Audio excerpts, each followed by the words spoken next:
हाँ है, वो हर एक व्यक्ति की आत्मा का परमेश्वर है, हर व्यक्ति की सुधि रखता है वो। हालेलुया। इसलिए उसने कहा दीन हो जा, मत भूल तू कौन है। क्यों परमेश्वर ने इस्राएलियों को बोला कि तुम ये दिन मनाया करना, रोटी का पर्व, ये पर्व क्यों?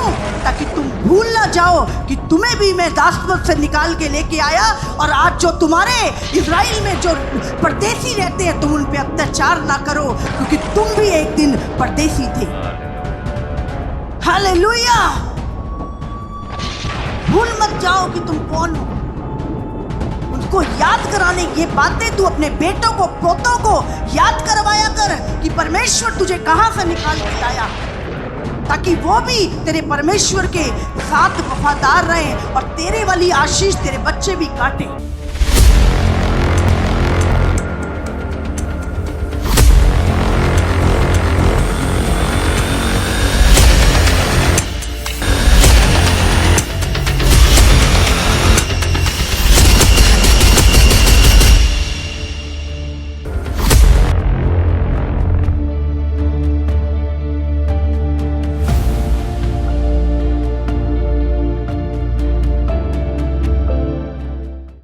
प्रभु ने जब इस्राएलियों को मिस्र से निकाला तो उनको क्या दिया? सोना चांदी। मूसा पहले 40 दिन ऊपर गया, फिर प्रभु की आज्ञा के पाकर मिस्र में गया, फिर उनको निकाल कर लाया और उसके बाद फिर वो सिनाई पर्वत पे गया। हाँ कि नहीं? और परमेश्वर ने उनको क्या दिया? परमेश्वर उधर, सोने की खान उधर है जा मूसा। क्या दिया प्रभु ने? हर आशीष किसके अंदर छुपा दी प्रभु ने? हर प्रोटेक्शन किसके चीज के अंदर छुपा दी? आज्ञा। प्रभु ने क्या दिया अपने लोगों को?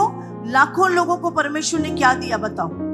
आज्ञाएं। रोटी, कपड़ा, वो उनको हर रास्ते में कोई कमी नहीं पहुंची, लेकिन उनको स्थिर रहने के लिए, उनको उनकी प्रोटेक्शन के लिए उनकी क्या दिया प्रभु ने?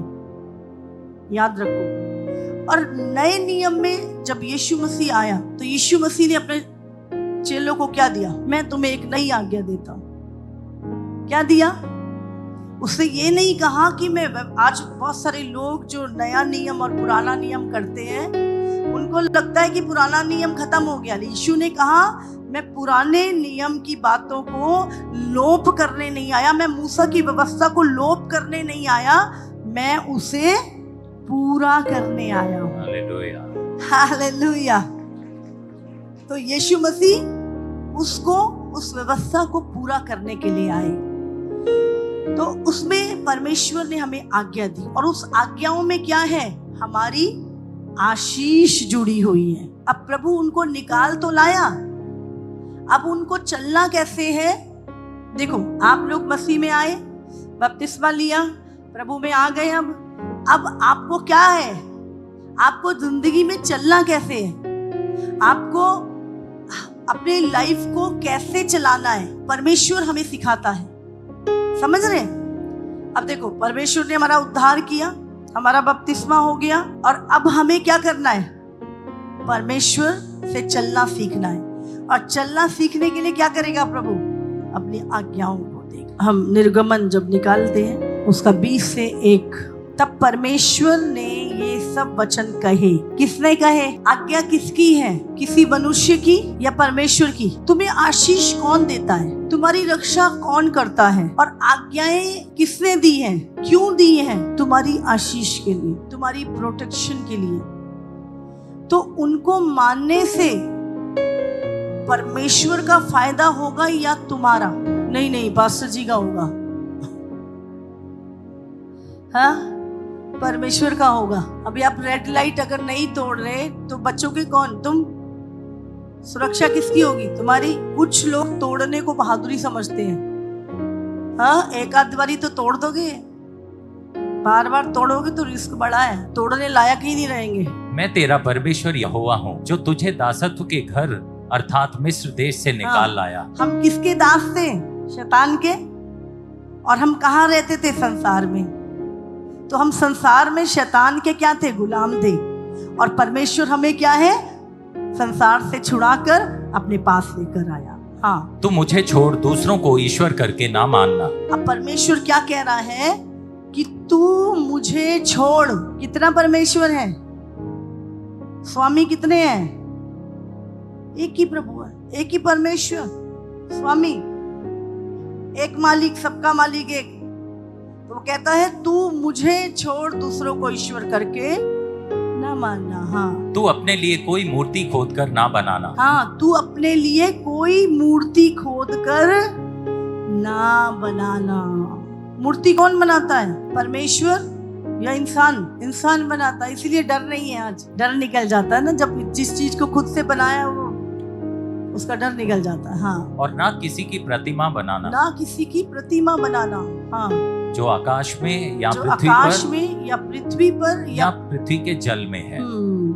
तो हम देखते हैं आकाश में सूरज, चांद, तारे।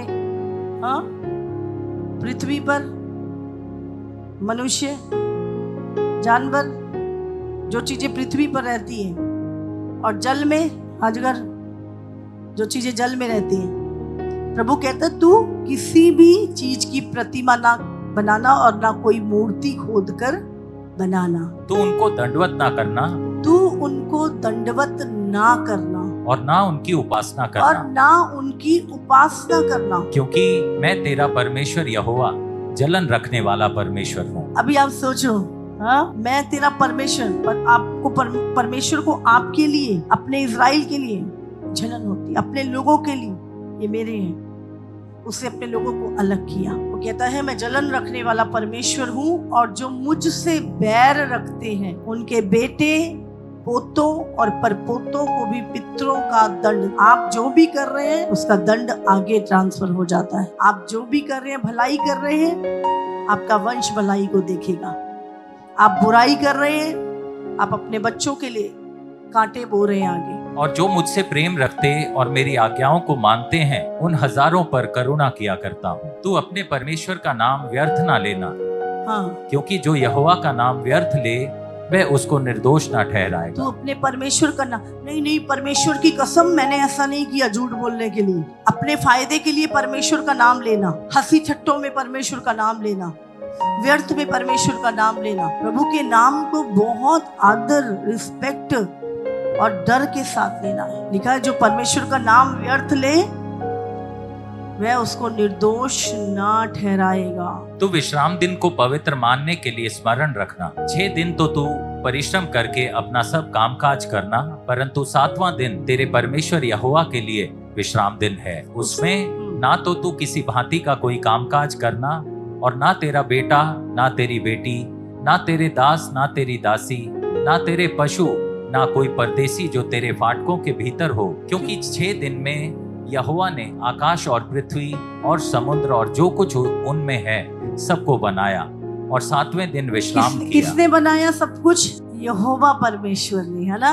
क्या लिखा? 6 दिन में यहोवा ने आकाश और पृथ्वी और समुद्र और जो कुछ उसमें है सबको बनाया, और 7वें दिन विश्राम किया।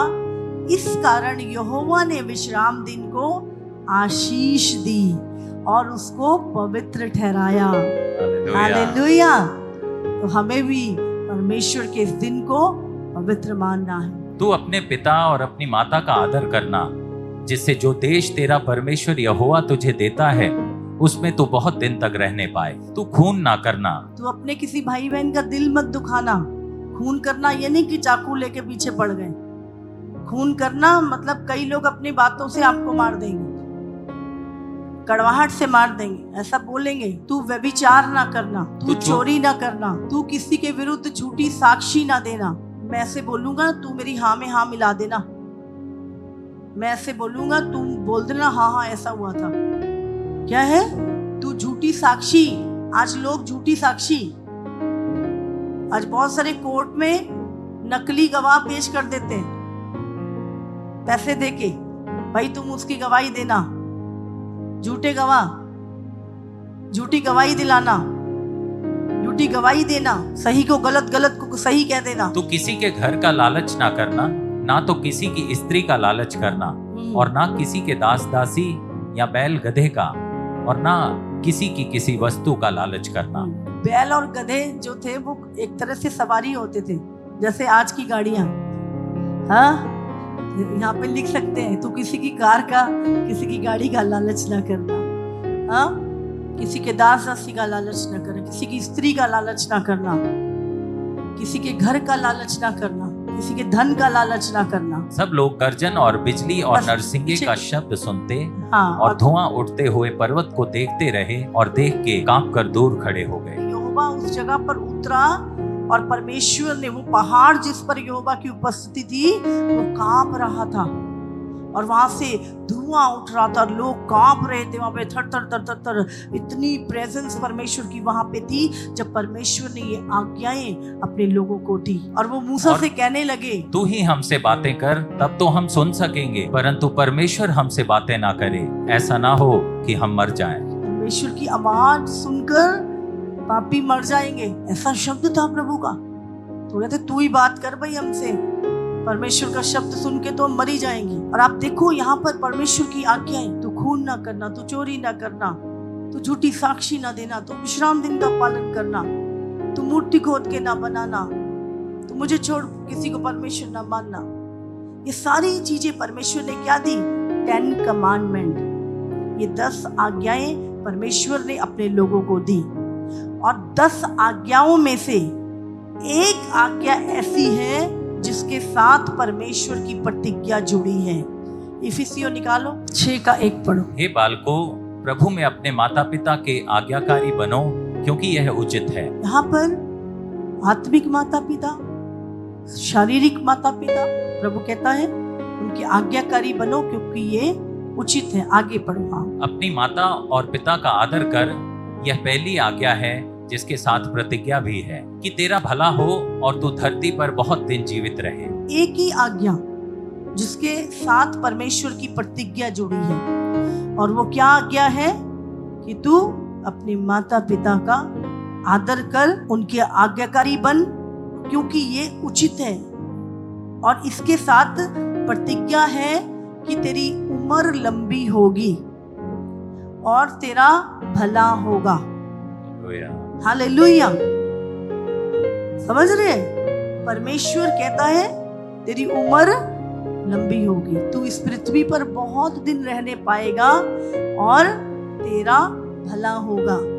कब? माता पिता का आदर करना, उनकी आज्ञा को मानना। प्रभु कहता है तू बहुत साल जीवित रहेगा और तेरा भला होगा। तो आज्ञाएं जो है उसमें हमारी आशीष जुड़ी है, उसमें परमेश्वर की बरकत जुड़ी हुई है। हम सोचते हैं हमारी बरकत धन में जुड़ी है, पैसे में जुड़ी है, उसमें जुड़ी है, लेकिन आपकी बरकत परमेश्वर की आज्ञा मानने में जुड़ी है। यीशु ने भी कितनी सारी आज्ञाएं हमें दी, पौलुस ने पवित्र आत्मा के द्वारा कितनी सारी आज्ञाएं हमें दी। पढ़े इसको आगे और। हे बच्चे वालों, अपने बच्चों को रीस ना दिलाओ, हाँ, परंतु प्रभु की शिक्षा और चेतावनी देते हुए, रीस ना दिलाओ, क्रोध ना दिलाओ, परंतु प्रभु की शिक्षा और चेतावनी देते हुए उनका पालन पोषण करो। हे दासों, जो लोग इस संसार में तुम्हारे स्वामी हैं, अपने मन की सिधाई से डरते और कांपते हुए जैसे मसीह की, वैसे ही उनकी भी आज्ञा मानो। जो लोग इस संसार में तुम्हारे स्वामी हैं, प्रभु क्या कह रहा है? संसार में कह रहा है, वो तुम्हारा बॉस, तुम्हारे जिनके अधीन तुम काम करते हो। प्रभु कहता है जो तुम्हारे स्वामी है, अपनी की मन की सिधाई से डरते और कांपते हुए।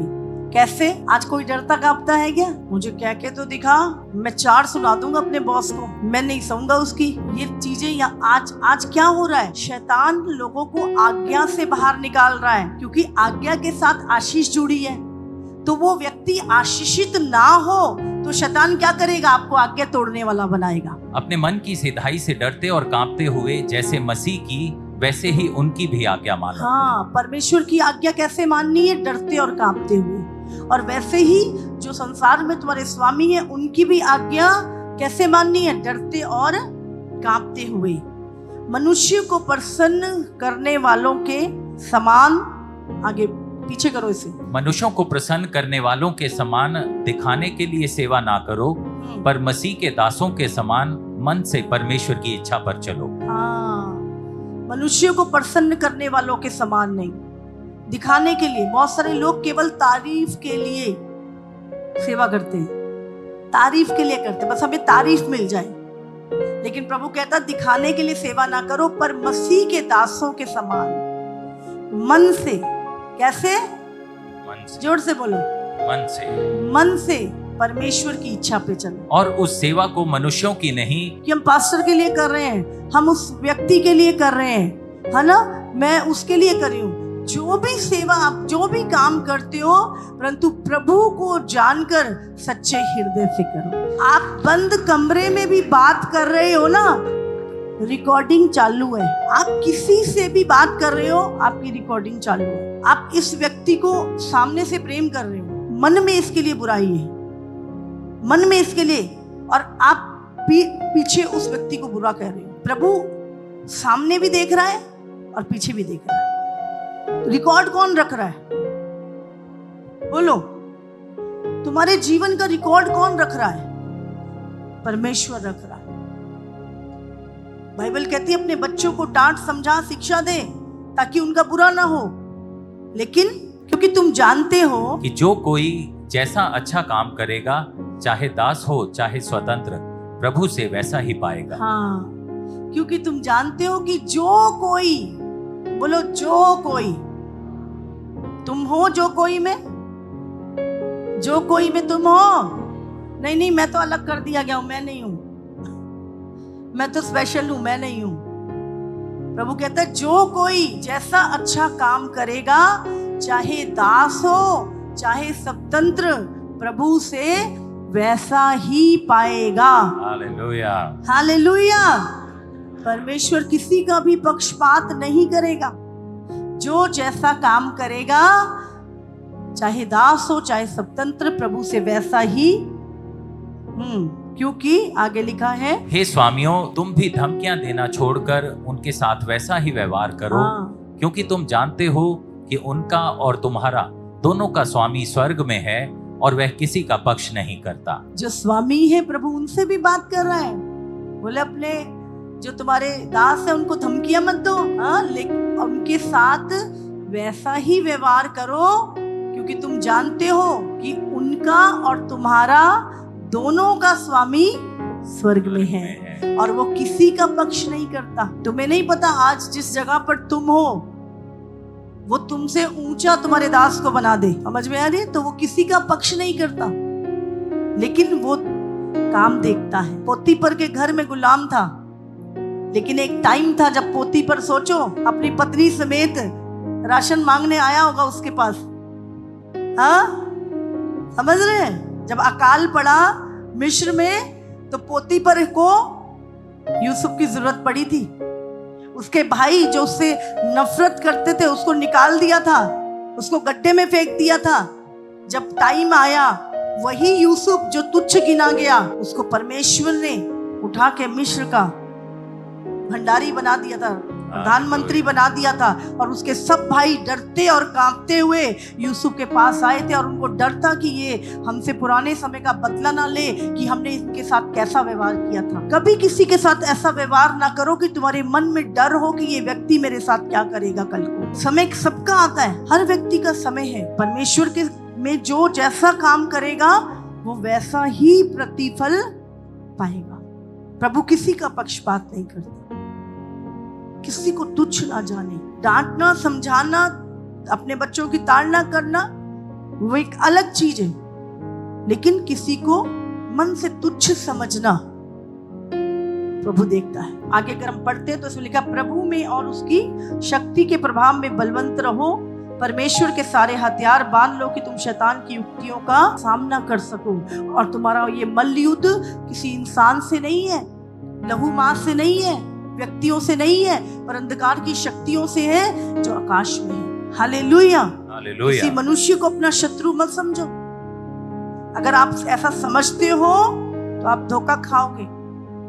आपका शत्रु मनुष्य नहीं है, आपका शत्रु आपका शरीर है, आपका शत्रु आपका मन है, आपका शत्रु शैतान है, जो आपके मन को भरमाता है, जो वचन आज्ञा के खिलाफ आपसे काम करवाता है, परमेश्वर की आज्ञा के विपरीत आपको चलाता है।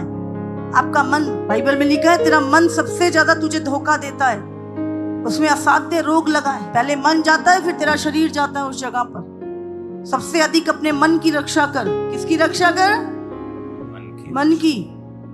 सबसे ज्यादा गंदगी कहाँ जमा होती है इंसान के? शरीर की मैल तो धुल जाती है, मन की मैल धुलना बहुत मुश्किल है। जैसे रोज अपने घर में झाड़ू मारते हो, अपने शरीर की मैल धोते हो, नहाते हो ताकि बदबू निकल जाए, ऐसे मन की बदबू भी रोज निकलनी चाहिए। मन को भी रोज वचन से धोना है। मन की कड़वाहट, मन की मैल। आप सोचो, पूरा दिन शरीर में हमें पसीना आता है, धूल मिट्टी लग जाती है, पसीने आने लगते हैं, बाल चिप चिप करने लगते हैं हमारे, तो हम क्या करते हैं? नहाते हैं। तो क्या अंदर के मन के, जो अंदर का जो हमारा व्यक्तित्व है, उसके अंदर कबाड़ नहीं जमता? उसके अंदर मैल और पसीने नहीं जमते? किसी की कड़वाहट, किसी का गुस्सा, किसी के लिए नफरत, किसी के लिए जलन, किसी के लिए चीजें, ये सब कहाँ पे स्टोर होती हैं? कई बार तो इतनी हो जाती है खुरचने से भी नहीं निकलती, इतना मर्जी समझा लो। इसीलिए मन की भी सफाई, जैसे शरीर की सफाई रखते हो, मन की डेली सफाई किया करो। रो रो के प्रभु से सफाई किया करो, आंसुओं से धो दो अपने मन को। बाइबल में लिखा है रोने से मनुष्य का मन निर्मल हो जाता है। जो व्यक्ति रोते नहीं है ना, उनके मन भी कठोर हो जाते हैं। रोना भी एक तरह की तुम्हें शुद्ध करता है, तुम्हारे मन को निर्मल करता है। बिना मतलब के रो लिया करो। रोना भी तुम्हारे मन की कठोरता को तोड़ता है। जब आप प्रार्थना करते हो, कनेक्टिविटी बनी रहती है। नहीं तो प्रार्थना सदूकी फरीसियों की तरह था, हे पिता ऐसा हो जाए। हाँ, सदूकी फरीसियों की तरह प्रार्थना होती है तुम्हारी। ऐसा लगता पता नहीं क्या कर रहे हैं। आंसुओं के साथ होती है प्रार्थना, दर्द के साथ होती है, पेन के साथ होती है, आहें भर भर के होती है, वो पवित्र आत्मा से होती है। Hallelujah, hallelujah. सदूकी फरीसियों वाली प्रार्थना प्रभु को पसंद नहीं है। सुन जाती नहीं, इस शड के ऊपर भी नहीं जाती, लेकिन जो हृदय से निकलती है ना, वो सीधी तीसरे स्वर्ग में प्रभु के सामने जाके खड़ी हो जाती है। प्रभु भी कहता है कौन है ये, करहा के प्रार्थना कर रहा है, मेरा सिंहासन हिला दिया इसने। बाइबल में लिखा है जब पाप बड़ा सदोम और अमोरा का, तो उसकी चिल्लाहट कहाँ गई? चिल्लाहट समझते हो? जब अधर्मी लोग धर्मियों को सताते हैं और उनके अंदर से जो दर्द और कराहना निकलता है, वो चिल्लाहट परमेश्वर के पास पहुंचती है और परमेश्वर नीचे उतर आता है देखने के लिए। जब मिस्र के लोग, लिखा है इजरायली जब मिस्र में थे और जब फिरौन में नया राजा, फिर नया फिरौन बना, उसने कहा इनकी तादाद बहुत बढ़ गई है, किसी ने गलत इन्फॉर्मेशन दी, कहीं ये हमारे देश पे कब्जा ना कर लें। तो उन्होंने क्या किया? उनके काम को बढ़ा दिया, उनके ऊपर अधिकार ज्यादा, मारना ज्यादा उनको, तो वो करहाने लगे। जब उनको धर्मियों को अधर्मियों के द्वारा सताया जाता है और जो उनके अंदर से हाय निकलती है, जो करहाना निकलता है, इसी कहते कभी किसी गरीब को मत सताओ, कभी किसी विधवा को ना सताओ, कभी किसी अनाथ को मत सताओ। तुम्हें पता नहीं अनाथों और विधवाओं की सुधि परमेश्वर रखता है। और जब तुम उसको सताते और वो बंदा रोता है ना, उसकी जो हाय है वो परमेश्वर के कान तक पहुंचती है। तुम कितने भी पावरफुल व्यक्ति क्यों नहीं है, उजाड़ के रख देगा वो तुम्हें। याद रखना, ये सिस्टम नीचे से नहीं चलता, ये सिस्टम ऊपर से चलता है। इसलिए आज्ञाओं को मानना। और ऐसे कितने मैंने एग्जाम्पल देखे हैं जो लात मारते गरीब व्यक्ति को, समझते कुछ नहीं है, थोड़े दिनों में वो लात ही नहीं रहती उनकी मारने लायक। वो खुदा है, वो हर एक व्यक्ति की आत्मा का परमेश्वर है, हर व्यक्ति की सुधि रखता है वो। हालेलुया। इसलिए उसने कहा दीन हो जा, मत भूल तू कौन है।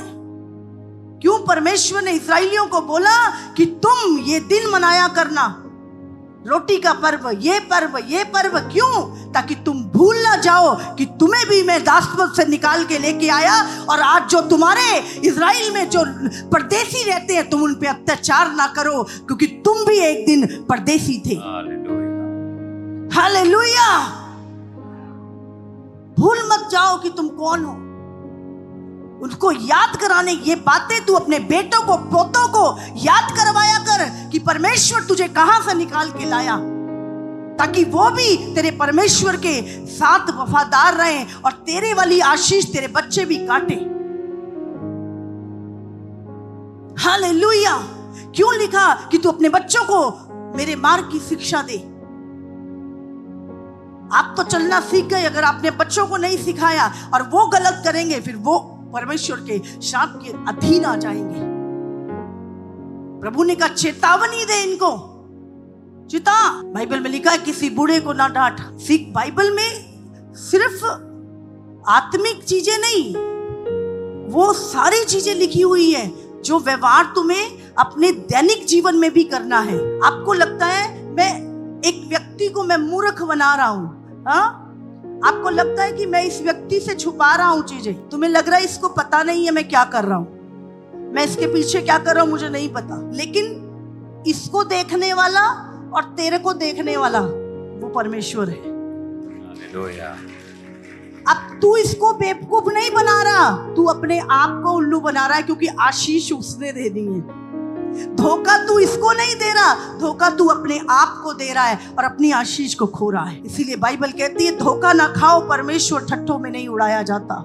मनुष्य जो कुछ बोता है वही काटता है। जब मैं बहुत छोटी थी, हमेशा अपने पापा के साथ उनकी शॉप पे बैठती थी और मैं बहुत प्यार करती थी उनसे। 7-8 साल की उम्र में ही मेरी मम्मी को कैंसर जब हुआ, राजेंद्रा हॉस्पिटल और बहुत सारी जगहों पर, जो मेरे रिलेटिव है सब जानते हैं, जब यहाँ पर दंगे चल रहे थे पंजाब में, 5 बजे के बाद बस नहीं चलती थी और मैं उस समय पर हॉस्पिटल में अपनी मम्मी के साथ रहती थी। बहुत छोटी थी और कई महीने मम्मी का इलाज चला।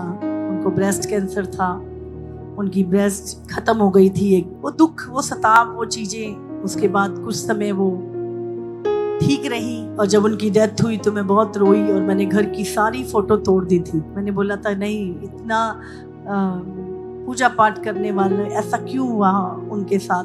और फिर जब आगे मेरी मैरिज हुई, सेम प्रॉब्लम मेरी मदर इन लॉ को, मेरे हस्बैंड की मदर को, उनको भी कैंसर हो गया। उस टाइम पर हम टोहाना में रहते थे, हरियाणा में एक जगह है उनका, क्योंकि वो बहुत सारी जगहों पर देसी इलाज जिसको बोलते हैं, राजस्थान में और कहाँ कहाँ जाती थी, वो राख मसलती थी, वो कुछ तो उससे उनका वो बहुत ज़्यादा बढ़ गया और उनके जो ब्रेस्ट से 3-4 जगह से लीकेज होती थी और उस लीकेज में से बहुत ही बदबूदार ब्लड और पस बहती थी उनकी बॉडी से। डॉक्टर ने बोला कि अब इसकी सर्जरी भी करेंगे तो ये खत्म हो जाएंगी, तो जितना भी है इनको इनकी सेवा करो। हमने उस समय पर सोचा कि क्योंकि पूरा दिन उनके कपड़े गंदे रहते थे, पूरा समय वो निकलता था, तो मैं सफाई करती थी उनकी।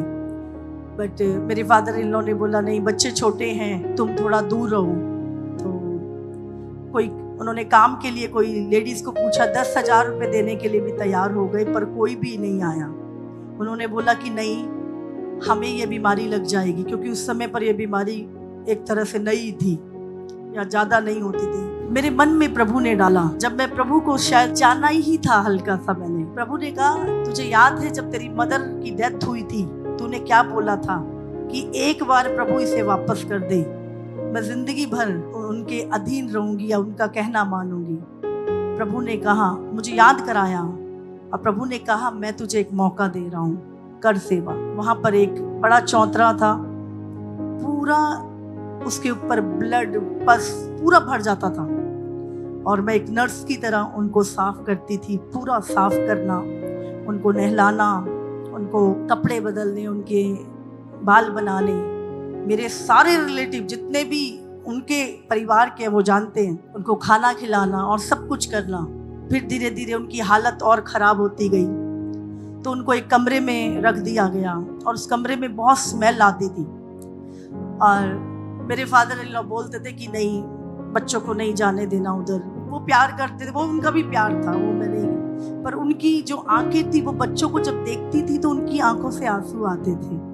मैं सारी इंस्ट्रक्शन को हटा के मैं उनको बच्चों को ले जाती थी कि नहीं, उनका प्यार, उनकी आंखों से वो आंसू जो बह रहे हैं, वो प्रेम और उस समय पर ऐसी टॉयलेट्स नहीं होती थी, सिंगल टॉयलेट्स, नालियां होती थी। उनको वहां पे बिठा के उनकी सफाई करना, उनको देखना, ये चीजें इजी नहीं होती हैं। प्रभु तुम्हारी वो सेवा, वो तुम्हारा वो काम प्रभु तुम्हारे बहुत पहले से देखता आ रहा होता है। जैसे दाऊद की सेवा प्रभु बहुत पहले से देखता आ रहा था, समझ रहे हैं? वो पिता के प्रति उनका चलना वो बहुत टाइम से देखता आ रहा था। तो परमेश्वर क्या करता है? हमें देखता है, हमारे कामों को देखता है। भले तुम्हें कोई भी नहीं देख रहा, पर परमेश्वर तुम्हें देखता है। और कुछ समय बाद उनकी डेथ हो गई। मैं आपको बताना चाहती हूँ, जो डिसीजन लोग हम लेते हैं वो डिसीजन आगे हमें कहाँ पहुंचाते हैं। उनकी डेथ हो गई, हस्बैंड अकेले थे। हमारा वहां पर 250 गज का प्लॉट, लाखों रुपए का प्लॉट, अभी वो करोड़ों का है, जहां पर हमारी बहुत बड़ी एक कोठी बननी थी। और एक हमारा मकान जो 3 रूम का बहुत बड़ा घर था, 3 रूम थे, बड़ा अच्छा पूरा सेटअप किया हुआ था। और मेरे फादर इन लोग अकेले रह गए। मैंने कहा नहीं, मेरी जिम्मेवारी है। उन्होंने हमें मना किया कि नहीं, आपका सारा सेटअप है, बिजनेस है, सारी चीजें, आप नहीं आना आपको यहाँ पे। मैंने बोला नहीं, मेरी जिम्मेवारी है, कोई बेटी नहीं है, कोई और नहीं है, मैं अकेली हूँ उनके लिए। मैंने सारा बिजनेस, सारा घर, सारी लालच, सब कुछ छोड़ के मैं उनके पास चली गई उनकी सेवा करने के लिए। चीजों को लेते हैं, मैंने छोड़ा है पूरी जिंदगी, पूरी लाइफ। और आप जानते हैं, मैं अपने घर का सामान लेने भी नहीं गई। मैंने बोला आ जाएगा। ये उस टाइम की बातें हैं, 20 साल 25 साल पहले की बातें। जो डिसीजन आप लेते हो, प्रभु आपका एक एक काम रिकॉर्ड रिकॉर्ड रिकॉर्ड वो रिकॉर्ड रखता है आपके। आज हमें लग रहा है मैं अपनी मम्मी की सेवा कर रही हूँ इतने सालों से, हाँ, पर एक टाइम आएगा जब आप याद करोगे वही सेवा का प्रतिफल मुझे मिला है आज। जब हम वो चीजें करते हैं तो बहुत दुख होता है, तकलीफों से गुजर रहे होते हैं हम, लेकिन जब उसका रिजल्ट आता है पूरी दुनिया देखती है, और वही दुनिया तुम्हारी गवाही देती है कि ये व्यक्ति, हमने इसकी लाइफ को देखा है। प्रभु करेगा किसी दिन वो खुद आके बताए यहाँ पर। आपके डिसीजन, आपका चलना, आपकी एक एक चीज परमेश्वर कॉपी में रिकॉर्ड करता है। अगर प्रभु ने कहा है तू आदर कर तो तू कर, क्योंकि इसमें प्रतिज्ञा छुपी है, इसमें प्रेम छुपा है, इसमें तेरी लंबी उम्र छुपी है, तेरी आशीष छुपी है। नहीं तो जितनी मर्जी कोशिश ले कर लो। तो जो रियल चीजें हैं, जो खुदा ने ब्लेसिंग जिसके पीछे छुपाई है, तुझे वो करना है। खुदा अपना वायदा पूरा करेगा। तू वो आज्ञा को छोड़कर, तोड़कर तू इधर उधर घूमता रहता है। मेरे को आशीष इधर से मिलेगी, आशीष इधर से मिलेगी, इधर से, इधर उधर से नहीं मिलेगी। ये आज्ञा के पीछे तेरी आशीष छुपी हुई है। हालेलुया, समझ आ रही है आपको? आज्ञा के पीछे सफाई मन की करो, हाथों की नहीं। रोज इसी हाथ से अपने आप को साफ करते हो, इसी से खाना खाते हो। मन को भी ऐसे ही रोज गंदगी से भरते हो, रोज सफाई भी करनी है इसकी। कूड़ा कबाड़ इधर उधर से, फोन से, उससे उससे भर जाता है। रोज नहाओ, मन को भी नहलाओ। बाइबल कहती है तेरा क्रोध सूर्य अस्त होने तक ना रहे। आचरण के लिए खरी शिक्षा पढ़ो यहाँ पर, तीतुस 2। पर तू ऐसी बातें कहा कर जो खरे उपदेश के योग्य हैं। कौन सी बातें? ऊट पटांग बातें? कैसी बातें निकले तुम्हारे मुंह से? लोगों को पसंद नहीं है खरी बातें, चुटकुले पसंद है। हाँ हाँ हाँ हाँ हाँ, कुछ ऐसा सुना हंसू मैं, क्या सारा दिन उपदेश देते रहते। लेकिन परमेश्वर कह रहा है ये, तू ऐसी बातें कहा कर जो खरे उपदेश के योग्य है। अर्थात बूढ़े पुरुष सचेत और गंभीर और संयमी हो, और उनका विश्वास और प्रेम और धीरज पक्का हो। जो बूढ़े लोग हैं, पहले क्या था, उनका एक रुतबा होता था, सब लोग उनकी सुनते थे, है ना? तो लिखा है बूढ़े पुरुष भी सचेत, गंभीर और संयमी हो, और उनका विश्वास और प्रेम और धीरज पक्का हो। डोलने डालने वाले नहीं।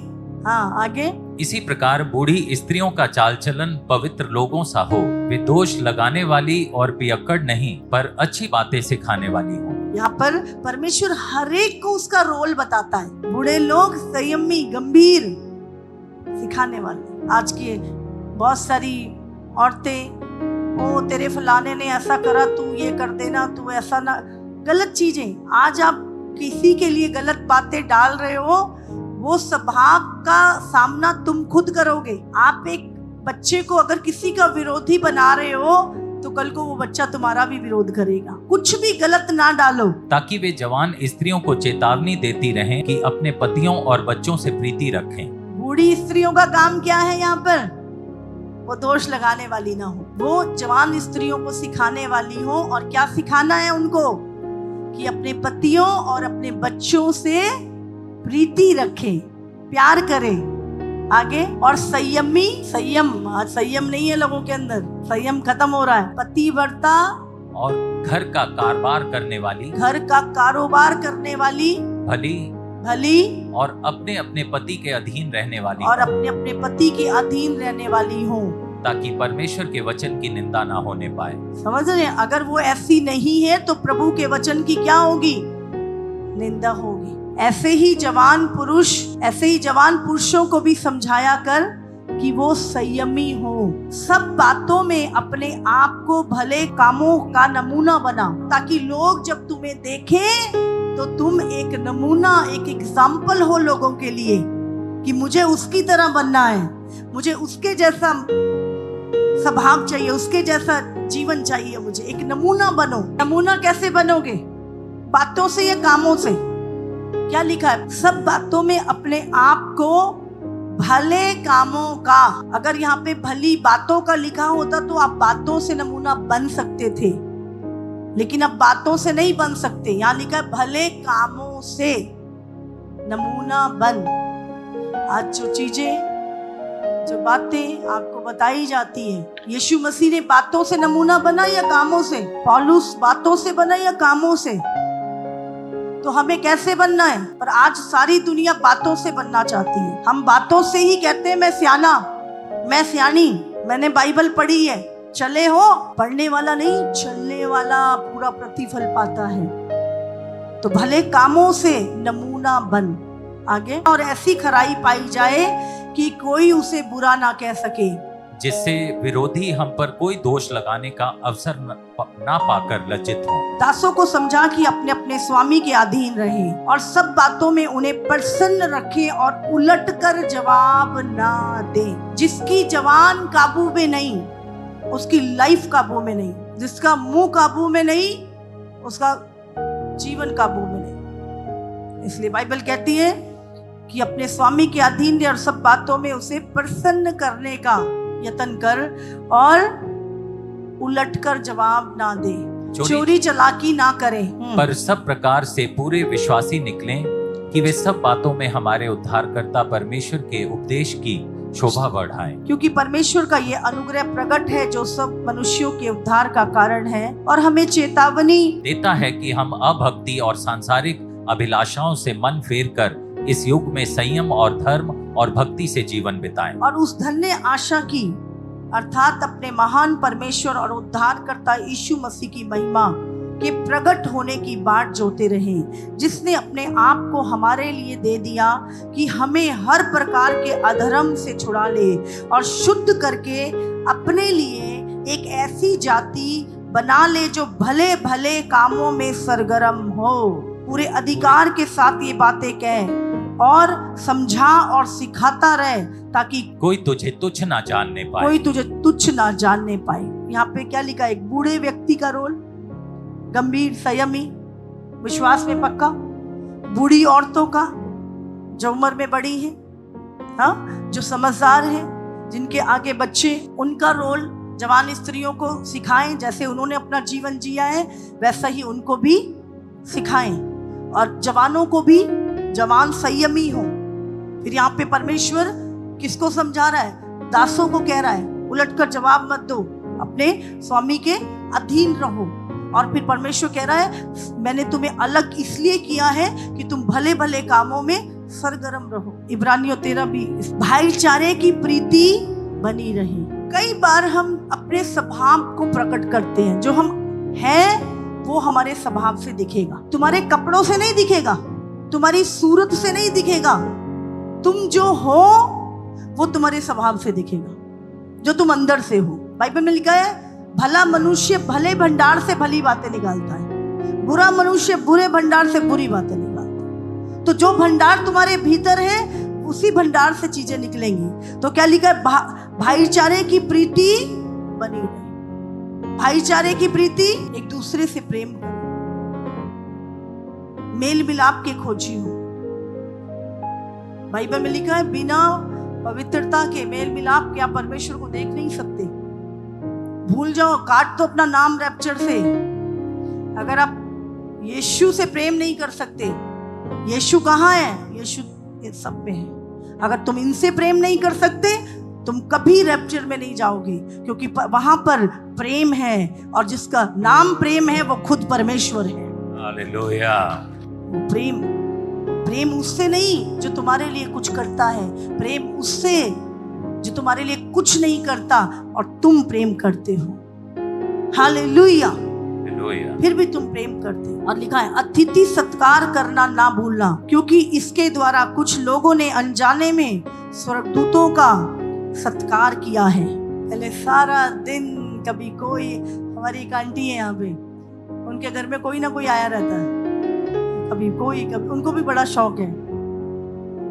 जानती है, सच में ये प्यार है आपका। कुछ कुछ लोगों का नेचर होता है, सबको अपने एक्सेप्ट करते हैं, सबको अपना समझते हैं, खुद प्रॉब्लम में फंस जाते हैं, दूसरों को छुड़ाते फिर भी करना नहीं छोड़ते। तो प्रभु कहता है अच्छा, अतिथि सत्कार क्यों करना है? करना ना भूलना, कभी भी नहीं। ऐसा नहीं आज कर दिया तो कल नहीं, कभी भी नहीं भूलना, पूरी लाइफ अपना अतिथि सत्कार। और क्योंकि कुछ लोगों ने अनजाने में स्वर्गदूतों का आदर सत्कार किया है। जब इब्राहिम के पास 3 दूत आए तो इब्राहिम ने, वो कहता है इब्राहिम मैसेज दे के जा रहे थे, बोले बाद में देना मैसेज, पहले तुम्हें खाना खिलाऊंगा। हाँ, फटाफट गया, ये करा वो करा, खाना खिलाया, उसके बाद संतुष्ट हो गया। अब खाना खा के कौन संतुष्ट हो गए? वो भी संतुष्ट हो गए। और वो कहते हैं इब्राहिम बसंत ऋतु में तेरे बेटा होगा। आशीष निकलती है, हालेलुया, आशीष निकलती है। एलिया को उस विधवा ने रोटी खिलाई, एलिया के प्राण तृप्त हुआ। एलिया ने क्या कहा? जा, तेरा पूरे अकाल में तेरा आटा और तेरा तेल खत्म नहीं होगा। हालेलुया। हम देखते हैं बाइबल में कितनी जगहों पर ये चीजें। जब इजराइल जो था, जिसको हम याकूब कहते हैं, तो उसने क्या बोला अपने बेटों को? जा शिकार करके ले आ, हाँ, मेरे जी को तृप्त कर। जब वो उसका जी खा के तृप्त हुआ पूरा, उसने सारे आशीर्वाद उड़ेल दिए। हाँ, उसके भाई ने धोखे से ले लिया था, पर उसको पता था कि जो इसके अंदर से आशीर्वाद निकल गया वो पत्थर की लकीर है, वो ही होगा मेरे जीवन में। हालेलुया। और वो इतना चालाक था उसका भाई कि उसने बोला कि सारा आशीष वो ले लेगा। उसने नकली रूप बना के उसके पिता को कम दिखाई देता था। कम दिखाई देने से ऐसा नहीं है कि उसके अंदर का आशीर्वाद खो गया। माता पिता का आशीर्वाद, समझ रहे हैं? वो शिकार लेकर आया, उसका जी तृप्त करया, फिर भी उसने टटोला। बोले बोल तो तेरा याकूब जैसा लगता है, पर शरीर तेरा एसाव जैसा है। और उसने सारा आशीर्वाद उसके विषय में जो उसने बोला, तो वो सारा उसके ऊपर आशीर्वाद आ गया। अब जो याकूब था वो भागा आया, क्योंकि उसने पहले भी उसकी आशीष को चुरा लिया था। एसाव आया और वो रोने लगा, बोलता तूने मेरे लिए कुछ भी रख नहीं छोड़ा, सब उसे दे दिया। क्या दे दिया? पैसा नहीं था, वो धन नहीं था, वो आशीर्वाद था। पूरी जिंदगी की भक्ति की जो कमाई उसके अंदर थी, वो आशीर्वाद उसने याकूब को दिया। ऐसा बड़ा था, लेकिन हमेशा आज भी इब्राहिम, इसहाक और याकूब की आशीष तुम्हारे जीवन में हम बोलते हैं। समझ आ रही है? जब आप तृप्त करते हैं किसी के प्राणों को, आप आशीर्वाद लेते हैं। इसीलिए बाइबल कहती है अतिथि सत्कार करना ना भूलो। बहुत सारे लोगों ने दूतों का अतिथि सत्कार किया है। इब्राहिम के पास दूत ही तो आए थे, और भी बहुत सारी कुरनेलियस के पास दूत आए, पतरस के पास दूत आए। तो दूतों का अतिथि सत्कार कर देते हो कई बार आप। इसीलिए बाइबल में लिखा तू अतिथि सत्कार करना कभी ना भूलना, कभी ना भूलना। आज आप आते हो, मम्मा हमारे लिए प्रार्थना करो, हमारी आशीष खुल जाए। कहां से निकल रही है? अंदर से आशीष निकलती है, आशीष निकलती है। आप ब्लेस्ड होते हो, आपके काम खुलते हैं, आपके रास्ते खुलते हैं। आज लगता है आशीष ये कंपनी से आ जाएगी, आशीष इस बैंक से आ जाएगी, आशीष इस चालाकी से आ जाएगी। आशीष ऐसे नहीं आती, ऐसे तो जाती है। आशीष आती है प्रभु की आज्ञा को मानने से, प्रभु के वचन को सुन के चलने से आशीष आती है। हाँ, भाईचारे की प्रीति से आशीष आती है, अतिथि सत्कार करने से आशीष आती है, माता पिता का आदर करने से आशीष आती है। हम बाहर फोन देख देख के दिमागी हो गए और भूल गए आशीष देने वाला परमेश्वर आशीष के दरवाजे हैं उसके रखे। ये कर, ये दरवाजा खुलेगा, ये कर तेरी उम्र लंबी होगी, ये खोल, माता पिता का आदर कर, तू आशीष पाएगा। आपको पता है मैंने आशीष कैसे पाई, तो आप अपने बच्चों को वही बताते हो, बेटा मैंने ऐसे करके आशीष पाई है, खुदा ने मुझे इसलिए ब्लेस किया, मैंने अपनी जिंदगी में ये नियम अपनाए। आप अपने बच्चों को सिखाते हो, तू भी ऐसा कर, परमेश्वर तुझे भी आशीषित करेगा। शैतान नहीं बताएगा, शैतान तो नहीं जाएगा आप आज्ञा पे चले। वो तो कहले ऐसे नहीं आशीष आती, आशीष और तरीकों से आती है। पर याद कर लो, जिसने तुम्हें बनाया है आशीष वही देता है, और उसी के तरीके से आएगी, नहीं तो जितने मर्जी जोर लगा लो फेल होते जाओगे जिंदगी में। बहुत सारे लोग परमेश्वर की आशीष के लिए धन्यवादी नहीं होते। जो धन्यवादी नहीं है वो कभी भी और नहीं पाएंगे, जो है उसको खोते जाएंगे। इसीलिए प्रभु ने कहा तू उसके किसी भी उपकार को कभी ना भूलना। हमेशा हर बात के लिए प्रभु का धन्यवाद करना, हर चीज के लिए प्रभु का धन्यवाद। ऐसा हो गया, वैसा हो गया, कोई कंप्लेन नहीं। धन्यवादी प्रभु से और लेता जाता है। आगे पढ़ देंगे इसको भी थोड़ा सा आगे। कैदियों की ऐसी सुधि लो कि मानो उनके साथ तुम भी कैद में हो। जो चीजें तुम्हें फील होती है ना, सेम दूसरे को फील होती है। लिखा है कैदियों की ऐसी सुधि लो जैसे तुम खुद कैद में हो। हाँ आगे। और जिनके साथ बुरा बर्ताव किया जाता है उनकी भी यह समझकर सुधि लिया करो कि हमारी भी देह है। हमारी भी देह है। हाँ, विवाह सब में आदर की बात समझी जाए और विवाह बिछौना निष्कलंक रहे, क्योंकि परमेश्वर व्यभिचारियों और परस्त्रीगामियों का न्याय करेगा। तुम्हारा स्वभाव लोभ रहित हो और जो तुम्हारे पास है उसी पर संतोष करो, क्योंकि उसने आप ही कहा है मैं तुझे कभी ना छोड़ूंगा और ना कभी तुझे त्यागूंगा। इसलिए हम निडर होकर कहते हैं प्रभु मेरा सहायक है, मैं ना डरूंगा। मनुष्य मेरा क्या कर सकता है। जो तुम्हारे अगुवे थे और जिन्होंने तुम्हें परमेश्वर का वचन सुनाया है उन्हें याद रखो और ध्यान से उनके चाल चलन का अंत देखकर उनके विश्वास का अनुकरण करो। यीशु मसीह कल आज और युगानुयुग एक सा है। नाना प्रकार के विचित्र उपदेशों से ना भरमाए जाओ, क्योंकि मन का अनुग्रह से दृढ़ रहना भला है, ना कि उन खाने की वस्तुओं से जिनसे काम रखने वालों को कुछ लाभ ना हुआ। हालेलुया। खाने की वस्तुओं से नहीं। हाँ, प्रभु क्या कहता है कि हमें विश्वास से दृढ़ रहना है। अगुओं की उनका चाल चलन देख के तुम्हें सिखा रहे हैं। आज मैंने जो अपनी लाइफ का एग्जाम्पल दिया हम ले सकते हैं उससे। हाँ, उनका अनुकरण देख के, उनका प्रेम देख के। आप सबको जय मसीह की। इसी तरह से परमेश्वर के और सामर्थी और अद्भुत प्रकाशनों को अपने जीवन में ग्रहण करने के लिए हमारे YouTube चैनल को सब्सक्राइब करें, ताकि हर एक वीडियो का नोटिफिकेशंस आप तक पहुंच सकें। हालेलुया।